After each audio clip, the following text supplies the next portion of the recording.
This is it, everyone. It is enough to keep going. So, welcome back, everyone. This is our second week of Enough to Keep Going here on the E2KG network.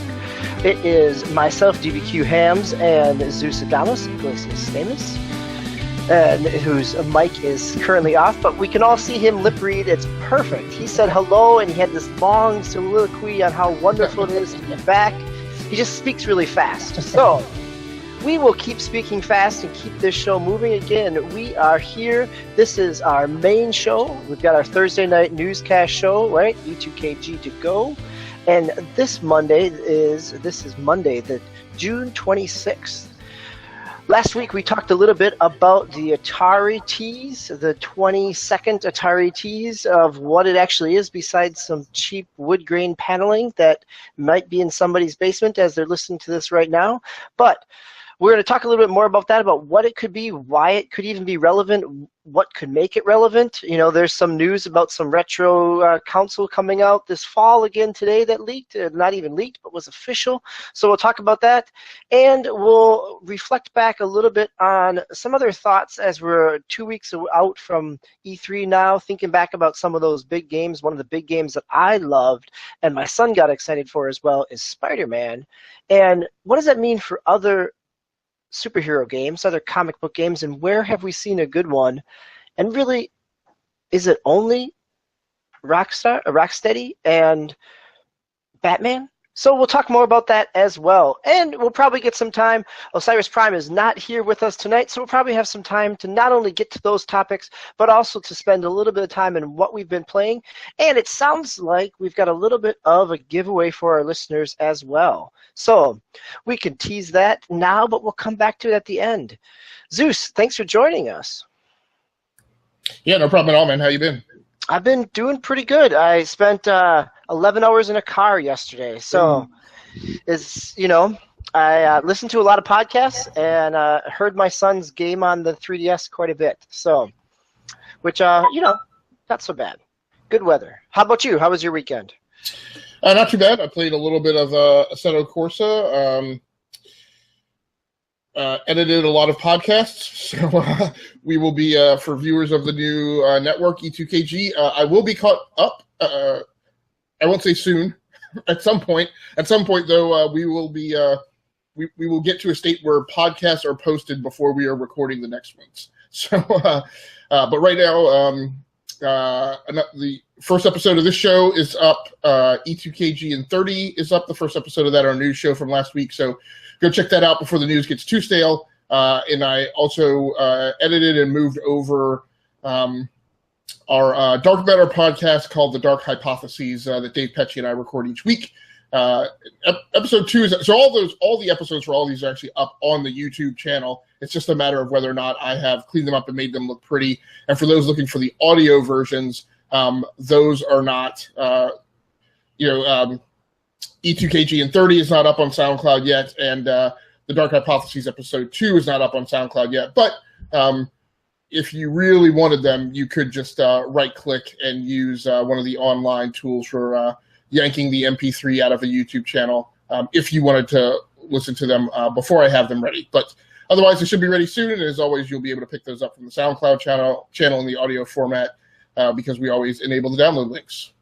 And that was pretty much my weekend. Zeus, on behalf of myself and any listener out there, thank you. Thank you for all the work that you're doing, getting the network up and launching as we relaunch as Enough to Keep Going, and as you're doing a lot of the infrastructure work. So again, thank you for that work, and we'd love to hear the feedback from any listeners or viewers out there in terms of what you like, what you don't like. Again, feedback is good, whether it's critical or positive, and we'll just decide what we listen to or what we name out on a show at a future date. So careful, don't use your real name. Anyhow, so let's talk about let's go back to the past, Zeus. You and I, our gaming youth is behind us. We're looking at whether or not we're quite over the crest of whatever we decide is midlife. That's a whole nother question. But back when we were younger, there was this brown box with a lot of dip switches and dongles and joysticks that maybe worked sometimes or that broke if you tried to wiggle them too much, trying to, depending on which in television game you were, not in television, right? Because that's a whole nother piece. But what Activision game that you were playing in terms of wagging it back and forth. So this Atari tease that you showed us at the end of last week's episode, can it be? So I'm going to say I'm interested in it by the sheer nature of it's something different. That it's not what we've seen. I don't know how it could be, competing on the kind of graphics power cycle of graphics cards and engines and where things are at. So what does Atari do to make it unique, right? Nintendo's already working with NVIDIA and kind of narrowed the shield. Is there any other technology out there, any other hardware that you found interesting that maybe Atari has as well? And I will say I guess we speculate a pretty decent amount. Maybe not as deep in the deeper well as some other sites do, but it's going to be all speculation tonight, and it's going to go pretty deep. We just don't know anything about this console, right? And I don't even really, because Atari has been so under the radar the last few years. Like the most significant thing I can think of in the 17 years or so that I've been in the game hardcore, meaning making the leap from being a single console gamer to being a multi-system gamer and keeping up with all of this stuff and writing and podcasting.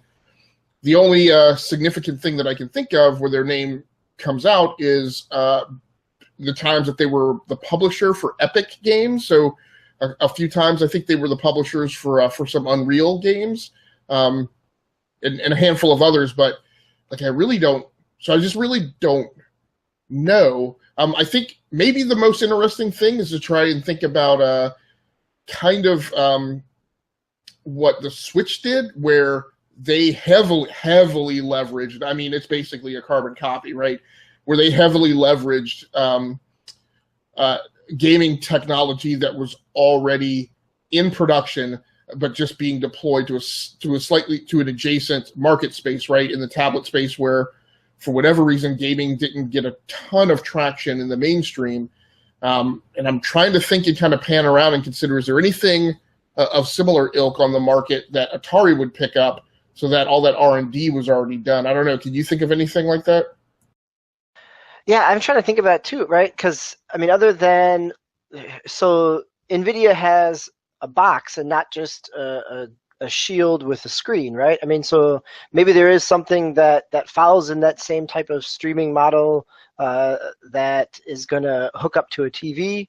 I've kind of racking my brain about this as well. Is like, what else is out there that has kind of got people interested? And is it? It'd be interesting to see if it really leans in the retro, almost like, Atari taking kind of the Retron 5 type of model of, here it is, it's going to not only play all those old cartridges that you probably got in a bin or you could buy for $1, but we're also going to, whether we're going to stream it or sell you a SD card, something that really leans back into that. I think the other challenge is there's a lot of Atari stuff.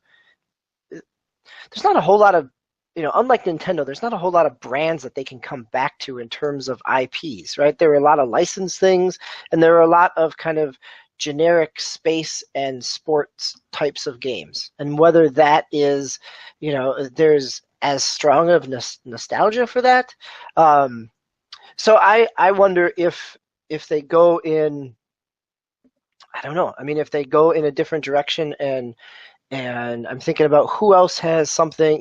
GameFly has a streaming service that pulled down a lot of. It worked very similar like what OnLive tried to do, or GameTap tried to do back in the early 2000s, right? And do they do something like that? Of Atari was about oftentimes it was an affordable console for people. And so what do they do? I don't know that the Ouya model of trying to port over mobile stuff is going to really, that infrastructure is not there. That has not seen other people build on the promise or hopes of what Ouya had to or tried to be.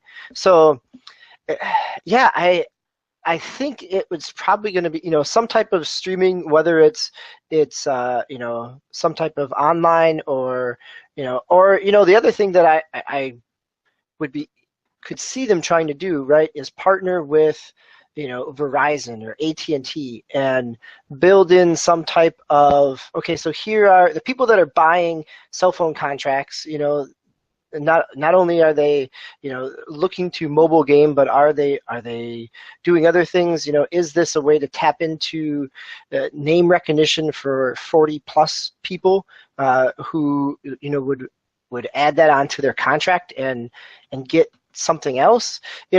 It almost seems like they've been out of the market for so long that in order to get traction, they'd want to try to partner with somebody in some capacity, and I don't really see who's out there. It's a readily available partner. So yeah, like you said, a lot of speculation and not a lot of clear direction.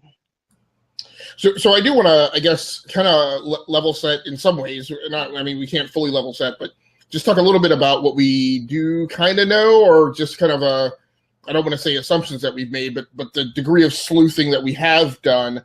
So there's two things. Number one, on the trailer, right? They indicated, as we mentioned, I think we mentioned last week. I can't remember if we said it on air or if it was in the post show. That it's years in the making. Right. So yeah, that was on air. Yep. Okay. So just to reiterate, this feels clearly to me like it is not a diode level of technology, right, that we might see in something like the Super NES Classic or NES Classic. This sounds to me like it's going to be hardware. I just feel like Atari wouldn't make another mobile play also, so I feel like it's not going to be something like the Switch. The kind of camera flyover that we saw of the wood grain console didn't appear to be a 2600, although it had similar design elements, so it feels like it's going to be a new console. And the final thing is, if I can remember, and then it's not a service only play, right? Which could have been the way that they could have come at it. It could have simply been on live, but featuring games by Atari. But the CEO said, we're back in the hardware business. So now maybe one thing that's interesting is there's recently been, I'd have to scramble to find it, but there has recently been I think a gaming PC that was stuffed in a case that kind of looked like a amped up 2600. I don't know if it mimicked the 2600 as much, but I just remember thinking that when they did that camera flyover, that the material looked very similar, like the glossy kind of wood grain with silver accents looked very similar to that gaming PC that some company is putting together. Another thing that we do know as well is also that it's not going to be a flashback console, right? That there are other Atari flashback consoles out there. At Games has already announced this summer, that they're doing a classic Atari 2600 console. It's the Atari Flashback 8 Gold, which is going to have 720 HDMI output and wireless controllers. So this is not, that type of play either. So, I think that is a good point about the, when you have people on the business end saying that they are back in the console business, that totally, changes that dynamic, that this is not a subscription service. This does not, it shoots a hole right into my, partnership aspect of what they're going to do. But it leaves a whole lot of questions out there. So I think before we could speculate on this for quite a while, but I want to toss it back to you to see if you have any other speculations. But I also have another question. The thing that I keep thinking about, Zeus, is there room for this? Is there space for this? I mean, I think that Sega, I mean, that Sony and Microsoft have kind of carved out the high-end niche, and definitely, Microsoft is going that with the Xbox One X in terms of people who are looking for the graphical powerhouse. Nintendo's kind of started to carve out their own niche with strong sales of the Switch in terms of the portability. So what niche is left for Atari to get at? Is it something that is a more budget priced console and then what, I guess what niche is out there? Well, it's kind of interesting, right? Because the niche that's out there is the one that essentially Xbox and Sony have kind of seeded this console generation, right? And appropriately so. I definitely can't blame Sony for it. And that's that both manufacturers have kind of backed off the emphasis on first-party exclusive titles. And again, Sony more so than Microsoft, although Sony is definitely kind of pushing back with Days Gone and God of War and The Last of Us 2. But again, some of those games are games that won't be out till 2018, and Sony continues to put a lot of emphasis on its third-party relationships with Activision and EA and the other big publishers, which again was appropriate because I felt like they fought hard with first-party exclusives last generation, and for the vast majority of the timeline kind of came up short up against the likes of Microsoft's franchises with Gears of War and Halo, which I felt were stronger franchises on the front end, or for Halo, kind of the middle end of its franchise arc. So that could be a way that Atari could come at it. They could hyper focus on the creativity and not the licenses, but the intellectual properties that they could bring to bear with a focus on exclusive first party titles. And that's a place. I mean, Nintendo has existed in that place for decades, and despite frequently approaching the brink of what many of us have assuredly thought must be bankruptcy, somehow they always seem to keep going. And so, if there's an interesting play going on out in the tech field with the Essential phone. I'm not sure if you're familiar with that. No, tell me more about it. So the Essential phone in the Essential company is a company started up by Andy Rubin, who was one of the very senior C-level officers at Google, and basically invented Android. Also was the father of the company Danger, which did the Sidekick messaging phone, and then went on to create Android. Andy Rubin left the company a few years ago, kind of went off on sabbatical. I think he tried to do some kind of high-end robot stuff, which was really his passion.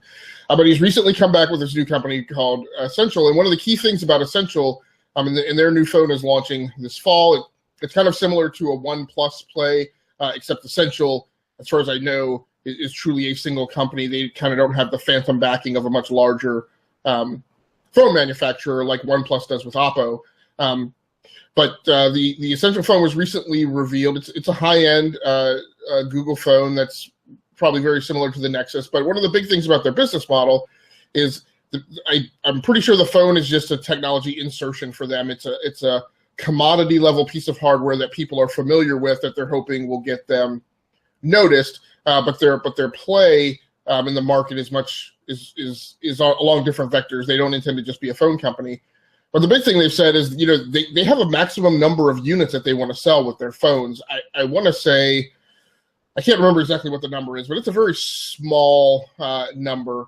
And if they exceed that amount, it actually puts them in a bad position because they just have not planned for the manufacturing capacity for that, and they don't really want to increase it because, again, the phone's not their primary business.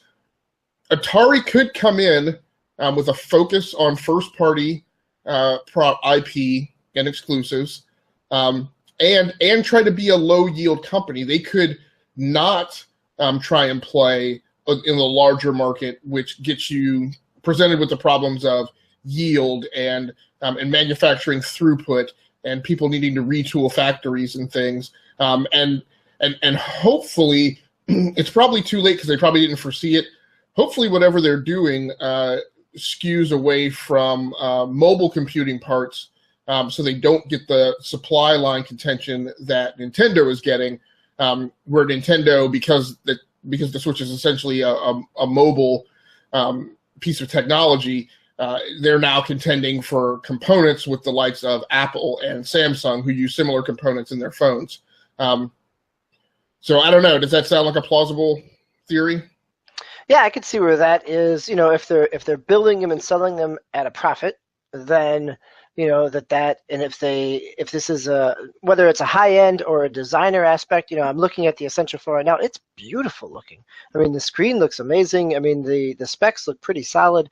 Whether Atari shoots that high or even just they announced from the get-go that this is a limited edition product, right?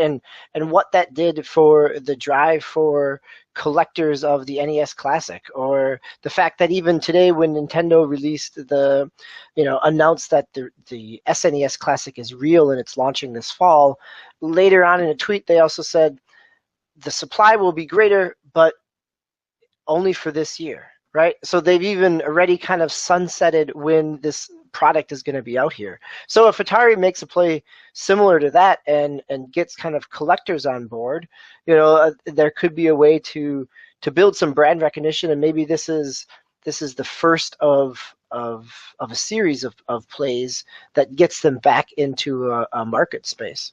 So yeah, I just hit on the thing that I think would definitely make me buy it.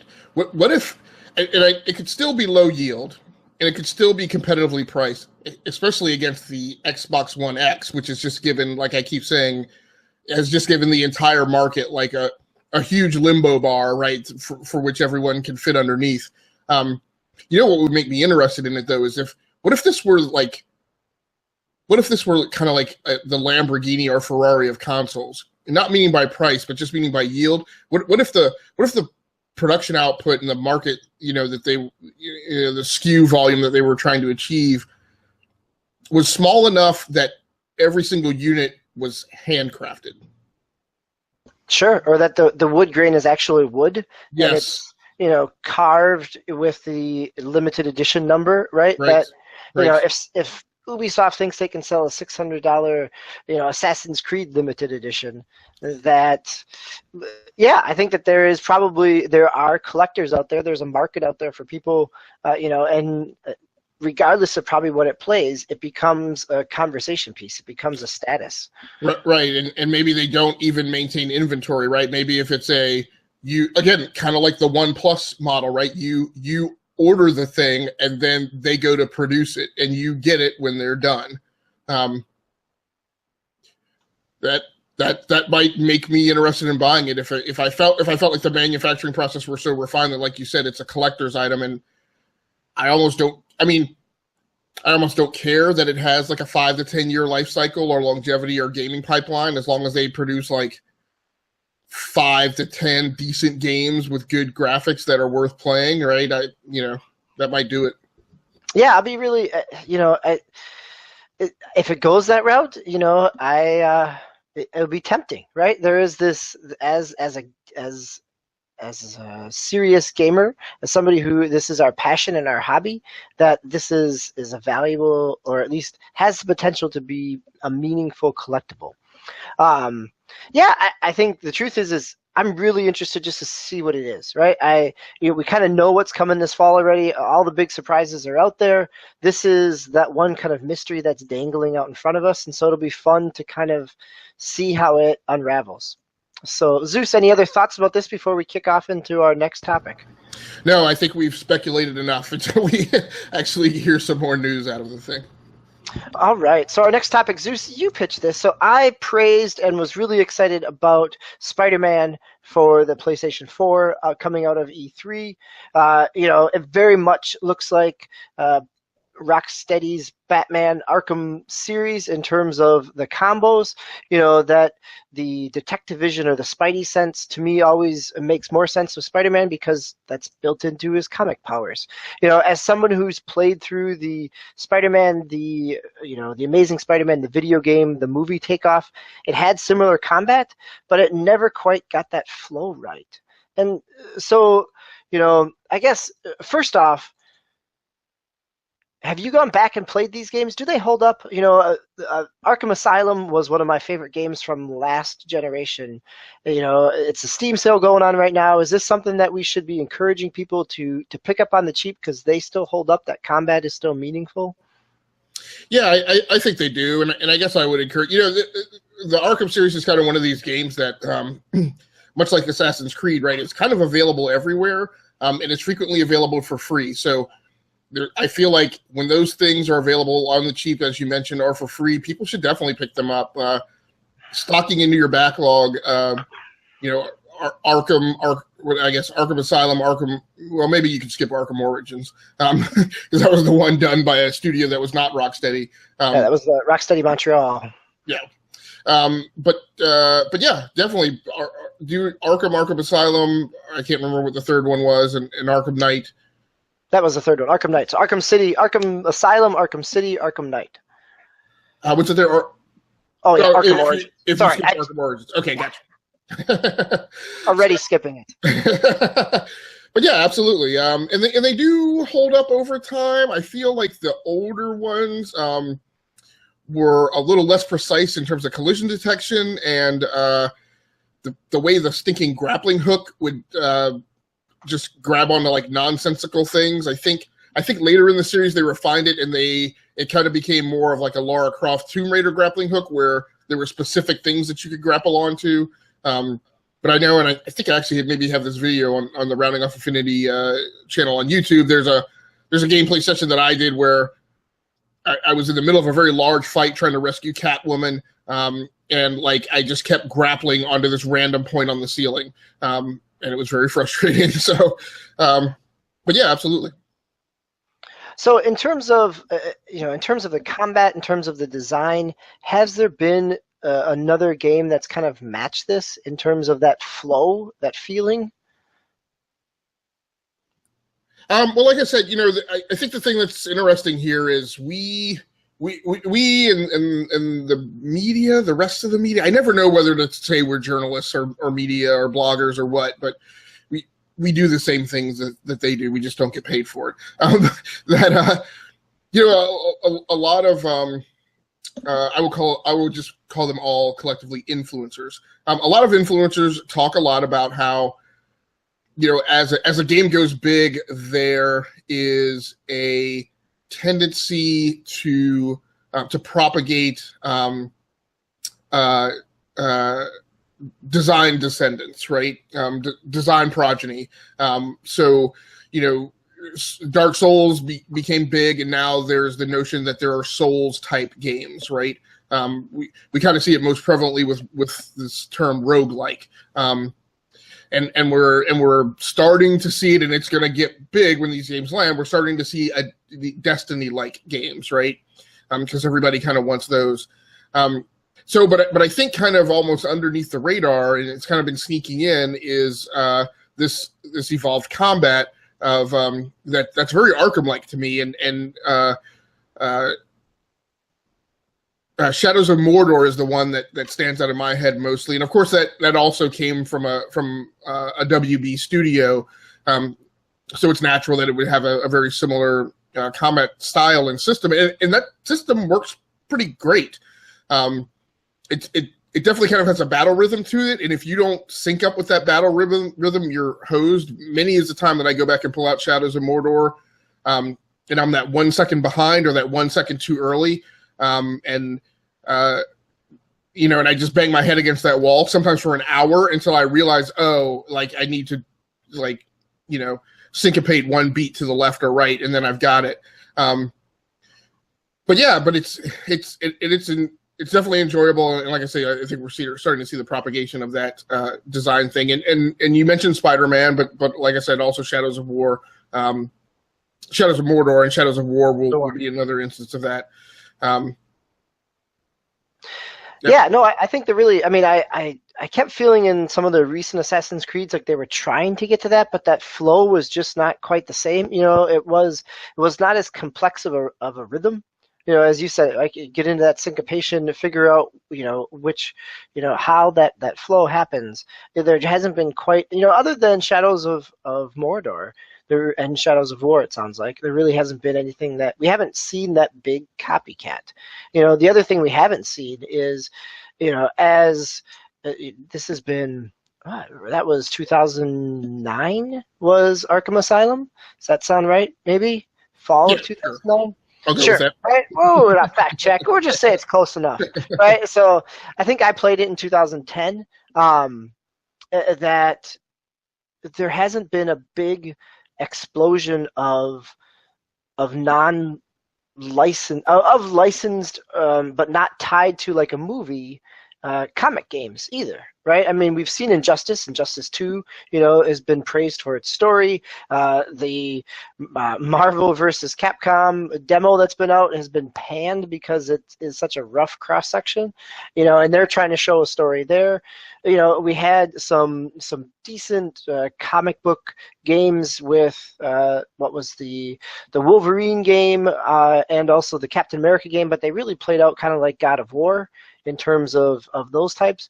There hasn't been, you know, Rocksteady or somebody else at WB, there hasn't been this big push into other DC comic heroes or other properties. Zeus, do you feel like, do you remember any rumors of other things that they were trying to get up? Or, you know, you're a comic book guy. Are there ones that you think would be a natural next step for either Rocksteady or just Warner Brothers as a publishing company? So I can't remember who did the Deadpool game. Oh yeah, that's a good question because it got under some licensing havoc because it was pulled from the stores, from the marketplaces, and then came back. Yeah, I don't remember who did that. I'll have to look that up. Yeah, so that one, and I never got a chance to check it out, but that one would seem would be kind of in the vein. I obviously would like to see. And maybe it's kind of unfortunate that Rocksteady didn't do it. You could have just done the whole Bat family in games. And I guess there are playable characters in the Arkham game, so maybe that's not that big a deal. Did Deathstroke ever appear in any of the... I don't think Deathstroke... maybe. So I haven't played Arkham Knight, so I don't remember. I think did he show up in Arkham Origins a little bit? But he would be a natural, you know, that same type of combat, right? They could have easily spun this out into a Nightwing game. You know, It's basically the same type of combat. You would have had it maybe a little faster in the rhythm. The Deadpool game was High Moon Studios, so that they did all those Transformers, the War of Cybertron, Dark Moon. You know, the kind of good action third person. Yep. So. Yeah. But yeah, I would think I would definitely be interested in a Deathstroke game that had him with the dual wielding swords, and a story where you get to play with this whole. They don't do it so much on the TV show rendition. At least they didn't. They have it in the past. Although I guess Deathstroke is coming back on Arrow for season 6, and we're not. I haven't kept up with it, so I'm not entirely sure how they're playing him this time. Although when it dropped, I kind of spoken volumes on Twitter about, you know, maybe that's the play for season 6 is you cast him as the anti-hero, like he is in the comics. But I would definitely be interested in that, an anti-hero Deathstroke character. And there was one other one that I was just and Arrow, right? I would strongly suggest they don't do that while the show is on, but definitely like a year after the show ends, like a really awesome way to do it, because Whedon does this with comic books. An awesome way to do it would, let's just say Arrow ends with season 6. Doing an Arrow video game, Arrow season 7, would be awesome. Would be a great way to kind of extend the story in a different medium. And his combat style definitely lends itself to that Rocksteady kind of game design. Yeah, I think so. That would be a fun way to do it, right? It would fall right in line with, like, you know, Smallville season 11 or, you know, some of the other things that they've done comic-wise. You know, I think you're right, though. Deathstroke, thinking about people that are non-superpowered, right?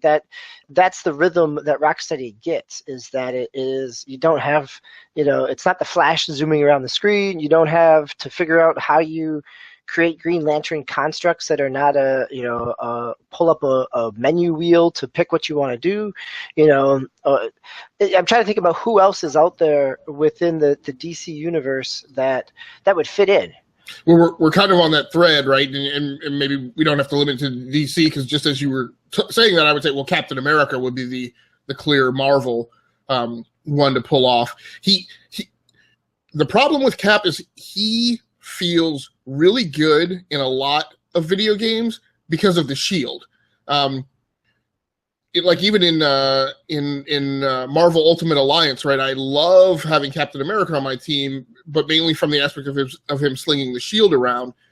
You can really kind of cheap out and get away without displaying his athleticism and hand-to-hand combat ability in a game. So pulling off a game that kind of makes him like the Chris Evans rendition of Captain America in the Avengers movies, and in the Captain America movies, would be pretty awesome. Again, in that Rocksteady style.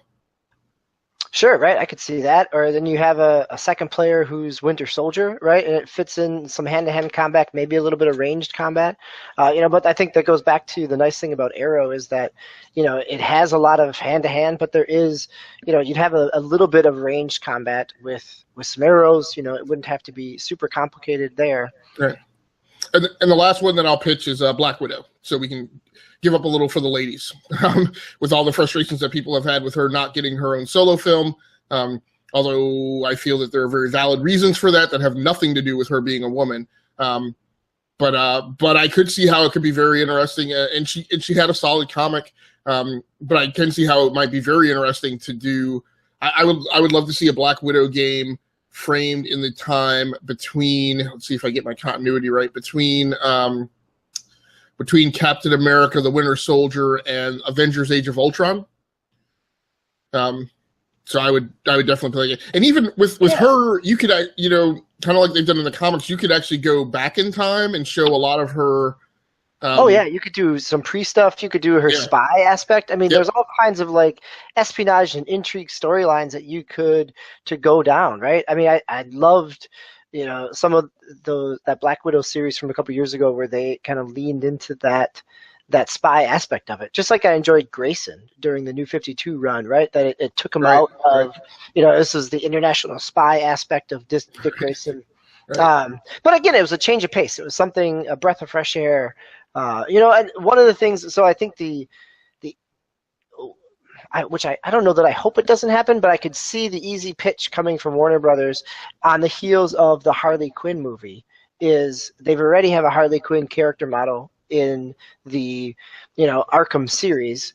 Her combat isn't going to be drastically different. A little more, it could be a little bit acrobatic, but you've got a big hammer. It fits in that could be, without having to go back to the Batman universe, they could do something within the Suicide Squad type of universe with Harley Quinn.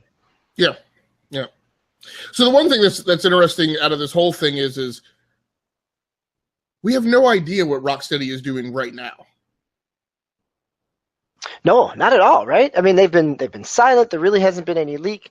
We obviously assume that they have been doing something, but I think I'm kind of interested in that, that it's not this kind of quick reveal of here's something, right? They're holding back. They're almost taking the rock star model of holding something back until they're ready to show it. Well, and it's so interesting you say, because that's the question I was going to ask you. Do you feel that? So if Rockstar is the king and has carved out this niche where they are entirely in the driver's seat for open world, third person, empire building, character centric gameplay, do you think that Rocksteady has become the same thing for third person? They're not open world. I mean, it's a little open world, isn't it? I mean, you kind of, at least definitely in Arkham Knight, you have the ability to roam Gotham and kind of engage in missions at your will. They kept going in that direction. I mean, but I think personally, I would like to see them hone it in a little bit more, right? I think Arkham Knight almost tried to do too much and, seemed to lose its way with critics a little bit more than Arkham City certainly did. But yeah, I mean, I think that they have that capacity to be, to kind of corner the market on that hand-to-hand combat, kind of open exploration, not necessarily open world completely, but definitely some open areas. And the fact that Batman kind of has a built-in established fan base, or at least people who know Rocksteady. They could say, by the developers of Batman Arkham, that builds something in, just like Rockstar coming and saying, by the developers of Grand Theft Auto. Granted, hopefully we don't get a state of emergency, but, that I think that they have this, they're not quite at that same level, but they definitely carry some weight. Yeah, so one last pitch and one last question. I will say I'll deviate a little from the popular opinion probably and say, as much as I would like to see them do another superhero game, I would actually love to see them do a Jack Reacher game. Yeah, that would make a whole lot of sense, right? I mean, here's somebody that is in that same type of hand-to-hand combat. I think it would also fit within kind of a Bourne series. Right. Probably Reacher is a little more. There's probably a little more room to mine that, and it hasn't been quite as burned out as the Bourne series. This is maybe not the right time for that. But also the environmental aspects that Reacher uses. There's a lot there that you could go on. Yeah, I think that would make sense. In some ways, I agree with you in a lot of ways. I don't know that they need to go back to the comic book mind to be successful. And in some ways, if they stay away from comics, it makes it not as much of a direct comparison for fans and critics, is that they branch out and do something different. What have they been wanting to do? Right. But if they are going to do a superhero game, please do a Hawkman game. Ooh, there you go. I think flying around, Hawkman with that capability of flight, and able to traverse cities and the country, quite honestly, but also having that Batman combat style with the big mace, I think would be awesome. Yeah, that giant mace, right? Yeah. So the other thing about the Hawkman that could be cool is you've got the entire human history to go from, right? You could start off back in ancient Egypt, kind of really play into his being reincarnated aspects, and there's lots of we could comic book geek out on that for a while, but there's definitely some things you could do there. Right, yeah, right. So the final question I wanted to ask you before we move on to get to our playlist is. Do you think that those games have a level of historical significance in the game industry and with regards to game design and kind of player zeitgeist? I mean, when you played them, your memories of playing them, do they occupy your mind as like a thing that was transformative or sticks out in your nostalgia and kind of anchors itself as a significant milestone in your gaming life? So I will say that if the Batman license was not tied to it, it probably would not have nearly as much significance, right? Like, this gave players an opportunity to inhabit and really role play and fantasize around the kind of power fantasy that Batman is, right? That he's taking on this room full of guys and just bouncing from one to the other, and that it is totally a power fantasy. So that's why it sticks with me. And in some ways, Arkham sticks with me more than City because it is a little more contained. It is a little more, it's not as hunting down riddles and, trying to figure out what scanner to get to the next spot, that there is a little more linearity to it, which helps it tell a good story. It doesn't necessarily make it a great game, but it helps it tell a good story. And I think that when I was playing it, it feels, you get the walk and talk like Gears of War, right? You get, they're definitely using that Unreal Engine. You get this big bulky Batman. So there are hallmarks of Unreal 3 there. There are hallmarks of even some Metroid aspects of, I can see this, but I can't get to it yet because I don't have this power up, right? So it's riffing on a lot of other games within game history and that were popular at the time.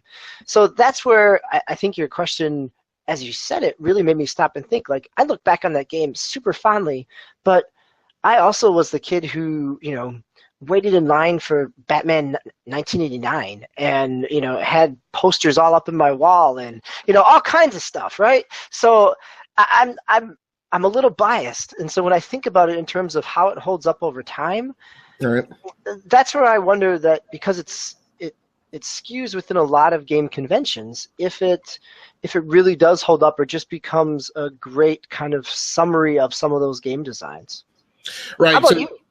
Yeah, for me, it's kind of like the it's kind of like it is the Christian Bale Batman movies of video games, right? It's a thing that's significant, that stands out in terms of it's somebody who finally got something right after a feeling that for a very long time some people had got some things wrong. And like you, Great Scott, man, if there is a movie memory in my youth, that 1989, those first two Batman films by Tim Burton are wow. Like, they just the hype around it. I mean, you couldn't escape it, right? I mean, it was everywhere. I still have a McDonald's cup up here with Batman on it with my 32 ounce, right? I mean, you couldn't, it was t-shirts, it was posters. You couldn't walk into a Music Land or a Sam Goody without the Prince soundtrack playing. Right. And I obviously, I mean, as we see every show, I'm obviously big into geek t-shirts now, predominantly from Think Geek, but that's really what started it all. Like, that movie was where I was like, oh, there's t-shirts and merchandising. Like, I need to get stuff. But still to this day, like, I don't get stuff for like every geek movie that comes out. There are very few, very special ones that I grab the stuff for. And that was it. Like, getting that Joker t-shirt and that Batman t-shirt were big deals to me. Sorry, I'm definitely going off script. So, but for a while, Batman, and then of course, you had Disney and Joel Schumacher kind of come in and alter what that series was. I'm not of the mindset that a lot of fans are that those movies were bad. I just felt like they were targeted at different market segments, and that threw people for a loop. Yeah, I can see that, right? I mean, that's So Batman, Adam West Batman was not necessarily bad. It just wasn't dark Batman. Right. It was a reflection of the 50s and 60s comics. Right. So but that left a sour taste in a lot of fans' mouths, and then Christian Bale came along, right? And he reinvigorated the series, and I kind of feel that that's what there have been so many bad superhero games, leading up to Arkham. And I'm sure a lot of people felt like you just can't get Batman right. Like the horrible Superman Returns video game. So I don't want to take anything away from it. But that's how I define it in just terms of the limit of the expanse of its influence. It got a thing right that had been done well or right for a long time. And it got it right, and it consistently nailed it every single time for the span of that franchise, which was probably about 7 to 8 years. But in terms of its longevity, I'm like, I think we've moved on. So I don't really know. So it was a spike, right, on the graph. I don't, and it's influenced game design, but it's not the game's fault, and it's not Rocksteady's fault. There's a skosh of its influence going on in game design now, but for whatever reason, that hasn't been the thing that people have hooked to, right? People are trying to replicate Dark Souls, or trying to replicate Destiny. Shooter mechanics are highly in focus these days, and that's good, because I feel like for a very long time they didn't. That's partially due to Call of Duty. and Destiny ramped that up, and Borderlands took a swag at it. And that's good, right? That those physics models are becoming in focus. But so, I mean, and I would like more games with that style of combat because it's very fluid and it makes you feel very powerful. So, yeah, I agree. So I'm going to cede my time about what I've been playing because I have enjoyed this conversation, and I want to say one thing. Thinking about what they do next. If this was them learning from others, what I'd love to see is let's have them learn from Monolith Soft, or not Monolith Soft, but Monolith, right? And the Shadow of Mordor series. Let's have that. Lots of people clamored for more of the Nemesis system after Shadow of Mordor. What if, instead of orcs who come back with their own story, Batman has such a deep rogue gallery? So what if, he's not killing people, so he sends them to Arkham. Later on in the game, they break back out, but they remember how you took them down last time, right? The Riddler remembers something, the Firefly remembers how you took him down and accounts for that, so you can't beat him in the same way the next time, right? Or they gang up with people that you've beaten in a similar way, right? And so there's, if what they did last generation was take a lot of game design elements that were in vogue and successful and mesh it together within a popular IP, I would love to see how they could take that same kind of philosophical approach now and what they could do with it. So we're moving on. We are past our 50-minute mark, which means we are coming into the final home stretch here of tonight. So thank you for sticking with us. Hopefully this is, what I would love to hear is if you guys have some thoughts out there about the Arkham series. Where does it land on your own personal canon, or does it hold up? Is it, are Zeus and I just, crabby old gamers that are waxing philosophic, or do you have some passion about this that we're missing? So the last little bit here, Zeus, you've been playing some interesting games at the kickoff of the show. You talked about Cinemora. Is that correct? Do you have, or no, Assetto Corsa, not Cinemora. That's a different game.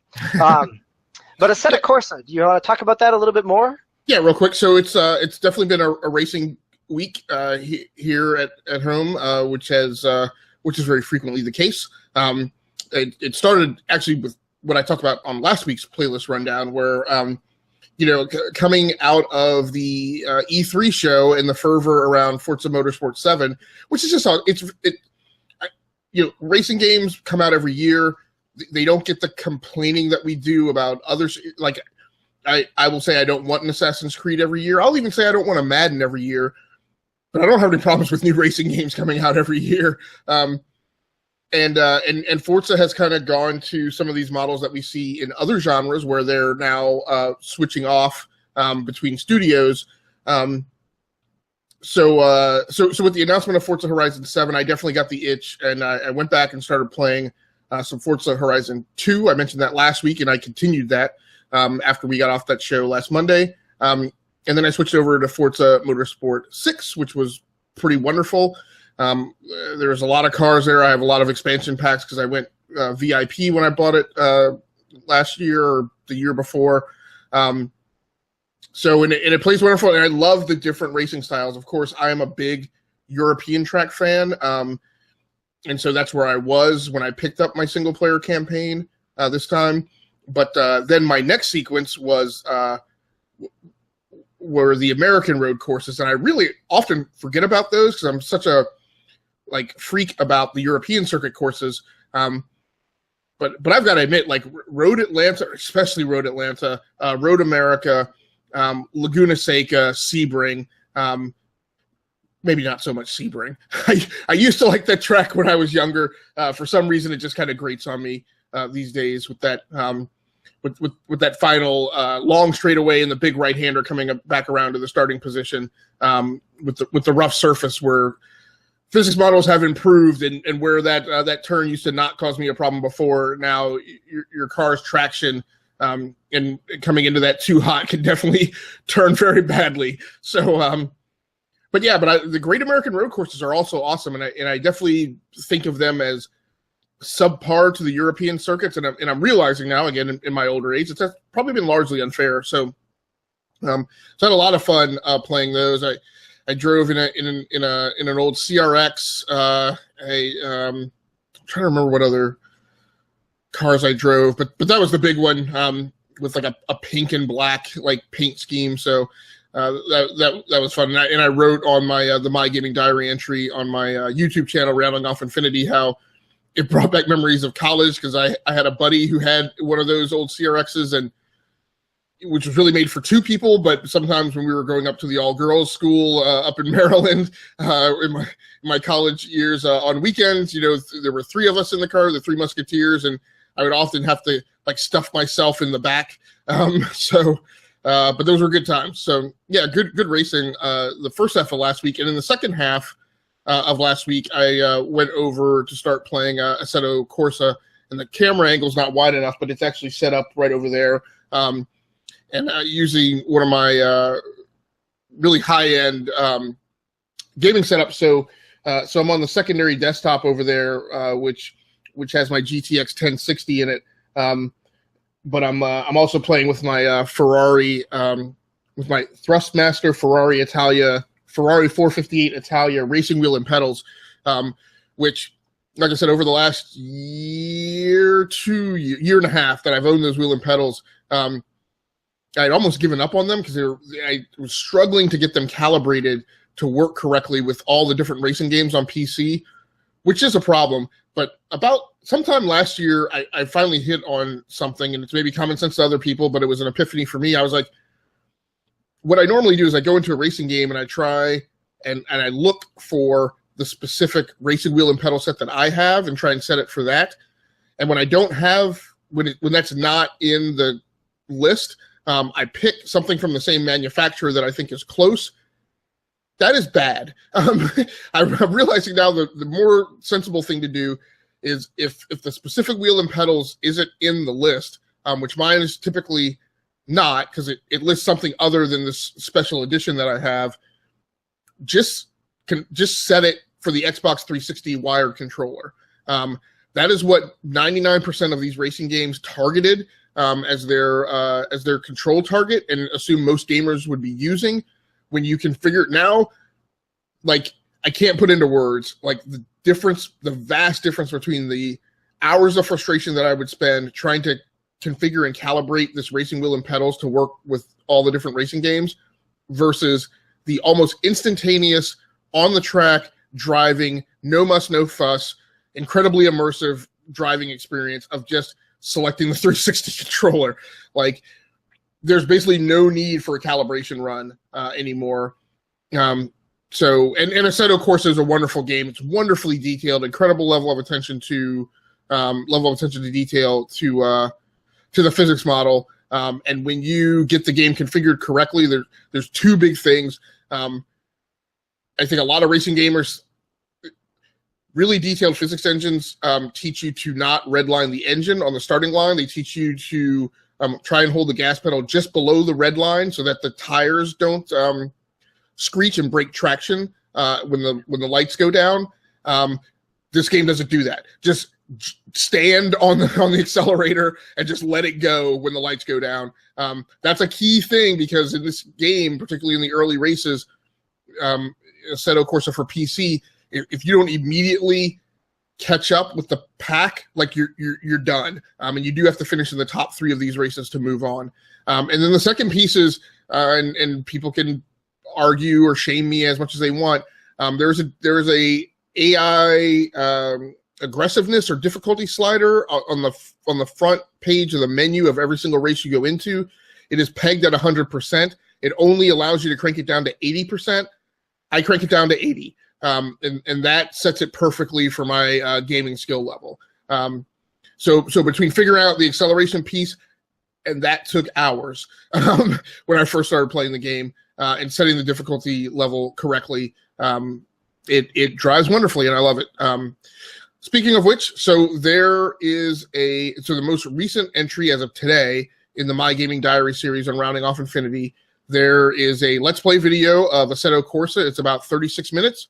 And the thing you can do, in addition to watching the video, if you watch the video, it will qualify you if you watch the video and register, it is not showing the wrong thing. It's not showing the right thing.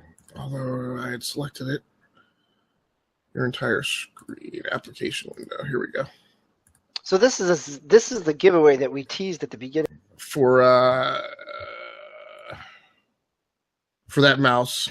So a $50 mouse that you're giving away here on Enough to Keep Going. Is that correct?